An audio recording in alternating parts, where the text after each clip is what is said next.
Mutiara untuk anak berbakti.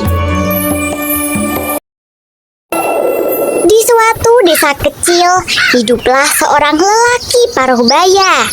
Dia memiliki tanah yang sangat luas. Tanah itu dibagi dua, untuk sawah dan ladang sayur. Sudah saatnya menanam gandum. Aku membutuhkan banyak tenaga untuk membantu. Namun, sayang sekali, dari 4 anak lelaki yang dia miliki, hanya ada 1 anak yang bersedia bekerja di ladang. Dia adalah Faiz, anak paling bungsu. Setiap pagi, ayah dan Faiz selalu sibuk mencangkul sawah. Mereka bekerja dengan semangat. Sesekali, mereka berhenti untuk meregangkan badan dan istirahat sejenak. Semoga pekerjaan kita hari ini lancar ya. Amin. Setelah beristirahat, mereka pun kembali sibuk. Begitulah, dimulai dari menyiapkan lahan, menanam, hingga merawat. Semuanya dilakukan oleh mereka berdua. Beberapa bulan kemudian, waktu panen pun tiba. Sang ayah mencoba meminta bantuan kepada ketiga anaknya yang lain. Nak, bantu ayah memanen padi ya. Tidak mau. Aku malas. Kan sudah ada si Faiz. Sang ayah menghela nafas. Lagi-lagi mereka bertiga tidak mau bekerja dan hanya bermalas-malasan saja di rumah. Beberapa waktu kemudian panen pun selesai. Sang ayah membagi hasil penjualan kepada keempat anaknya. Yuhu, aku dapat uang lagi. Mereka menggunakan uang itu untuk foya-foya semata, seperti berjudi, membeli baju-baju mahal, dan lain sebagainya. Jika membutuhkan uang, mereka tak segan-segan meminta lagi kepada si ayah. Seperti sore itu, mereka bertiga meminta uang lagi kepada sang ayah. Jumlah uang yang diminta sangat banyak. Sang ayah pun terkejut mendengarnya. Untuk apa, Nak? Bukankah aku sudah memberi banyak kepada kalian? Pokoknya kami minta lagi. Akhirnya, si ayah memberikan uang kepada mereka. Ia takut ketiga anak itu mengamuk jika permintaannya tidak dituruti. Berbeda dengan ketiga kakaknya, Faiz selalu menabung dan menggunakan uang itu untuk hal-hal yang penting saja. Misalnya saja saat ini ia ingin membelikan hadiah untuk sang ayah. Caping ayah sudah rusak. Aku akan membelikannya minggu depan. Bismillah, semoga uangnya cukup. Baginya, melihat ayahnya tersenyum senang sudah lebih dari cukup.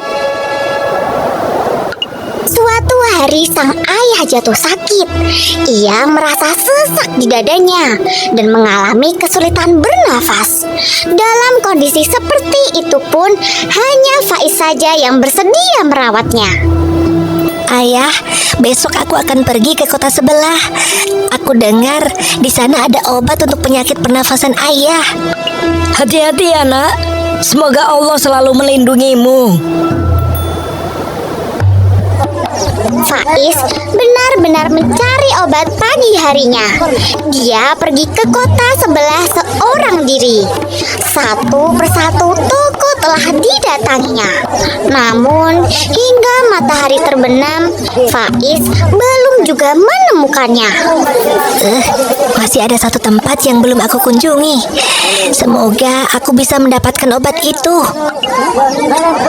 1 jam kemudian, Faiz bertemu dengan pemilik toko obat yang terakhir. Ia pun menanyakan ketersediaan obat untuk penyakit ayahnya. Sayang sekali, aku juga kehabisan bahan obat itu. Tetapi kau bisa mengukus buah pir dan air jahe untuk meredakan batuk ayahmu. Faiz lantas mengucapkan terima kasih lalu pamit pulang. Faiz dengan tekun memberikan kukusan pir dan air jahe kepada ayahnya. Namun, sakit yang diderita tidak kunjung sembuh. Semakin hari, kondisi ayahnya semakin parah. Hingga suatu hari si ayah berkata, Terima kasih karena telah merawatku dengan baik, Nak. belum sempat Faiz menjawab, si ayah telah lebih dulu menghembuskan napas terakhirnya. Faiz pun menangis keras. Ia sedih karena kehilangan ayah yang dicintainya. Pemakaman telah selesai. Hingga pelayat terakhir pulang, Faiz masih bertahan di atas makam sang ayah. Ayah, bagaimana aku akan hidup setelah engkau pergi?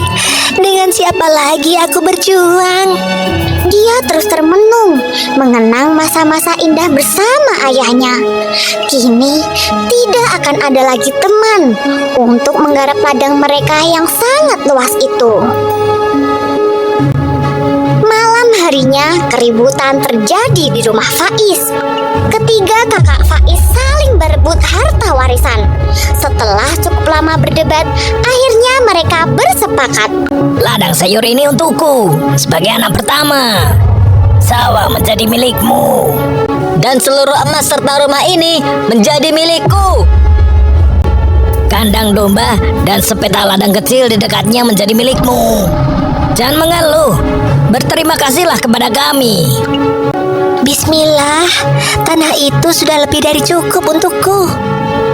Hari itu juga Faiz keluar dari rumah yang selama ini ditempatinya dan pindah ke ladang miliknya sendiri.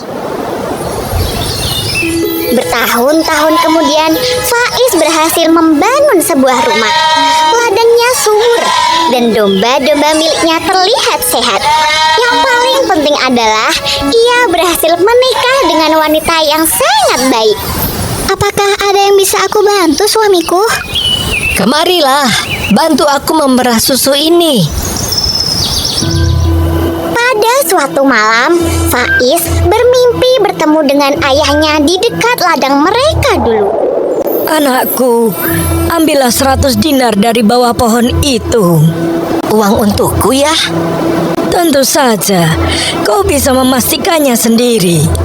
Belum sempat Faiz mengucapkan terima kasih, si ayah menghilang. Setelah itu, Faiz terbangun dari mimpinya. Faiz memimpikan hal yang sama selama 3 hari berturut-turut. Ia kemudian menceritakan mimpi itu kepada istrinya. Apa yang harus aku lakukan? Haruskah aku mencarinya sesuai perkataan ayah? Ikuti saja kata hatimu. Dan jika engkau berhasil menemukannya, ambillah sesuai keperluan kita saja. Keesokan harinya, Faiz pergi ke ladang milik ayahnya seorang diri. Ia miris melihat ladang yang dulunya subur kini menjadi tidak terurus. Ya Allah, padahal tempat ini dulunya sering menghasilkan sayur-sayuran yang bagus. Sebenarnya bagaimana cara kakak merawatnya? Kenangan saat menyiram tanaman bersama ayah terlintas di pikirannya. Begitu pula dengan kenangan-kenangan yang lainnya. Faiz mengedarkan pandangan ke sekitar ladang. Lalu ia menemukan pohon yang dimaksud oleh ayahnya dalam mimpi. Apa benar ayah menaruh banyak uang di bawah pohon itu? Kenapa aku ragu? Aku akan mengikuti perintah ayah saja. Ia pun melangkah mantap ke arah pohon besar itu dan mulai menggali. Faiz terkejut ketika dia menemukan sebuah kotak harta di bawah pohon, persis seperti yang dimaksud ayahnya dalam mimpi. Aku tidak menyangka ayah benar-benar menyimpan 100 dinar di sini. Terima kasih ya, tapi aku akan mengambil 1 dinar saja karena ini sudah lebih dari cukup untuk memenuhi semua kebutuhanku. Sepulang dari ladang, Faiz mampir sebentar ke sebuah toko ikan di pasar. Aku akan membeli ikan besar ini. Berapa harganya? Cukup 5 dirham saja, anak muda. Faiz memberikan 5 dirham sesuai yang diminta si pedagang. Semoga hidupmu penuh berkah. Faiz mengucapkan terima kasih lalu pamit pulang. Hari telah berubah menjadi sore saat Faiz sampai di rumah. Ia segera menghampiri istrinya lalu menceritakan penemuannya. Istriku, aku menemukan uang seperti perkataan ayah. Tapi aku hanya mengambil 1 dinar saja. Aku menggunakannya untuk membelikan ini. Tidak apa, kita memang tidak membutuhkan banyak uang. Sesaat kemudian, Faiz sibuk membersihkan sisik serta kotoran di perut ikan. Apa ini? Masya Allah.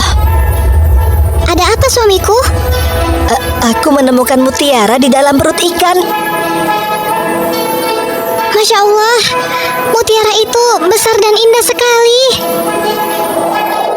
Hari berikutnya, Faiz dan istrinya membawa mutiara itu ke sebuah toko perhiasan. Wah, mutiara ini sangat langka. Aku akan membelinya dengan harga tinggi. Berapa harga yang kau berikan? 100 dinar. Masya Allah. Mereka senang sekali karena mendapatkan rezeki yang tidak terduga. Hari yang luar biasa itu pun berlalu. Ketika Faiz terlelap dalam tidur, dia mimpi bertemu dengan ayahnya lagi. Kali ini wajah ayahnya terlihat bahagia. Mutiara yang kau dapatkan adalah ganti dari 99 dinar yang tidak kau ambil. Jadi mutiara itu juga dari ayah? Benar, aku memberikannya karena kau adalah anak yang berbakti. Sebagai bentuk rasa syukur, Faiz dan istrinya membagikan sebagian harta itu kepada orang-orang yang membutuhkan. Masya Allah, semoga Allah membalas kebaikanmu, nak. Sama-sama, Nek. Baktinya kepada sang ayah mendapatkan balasan yang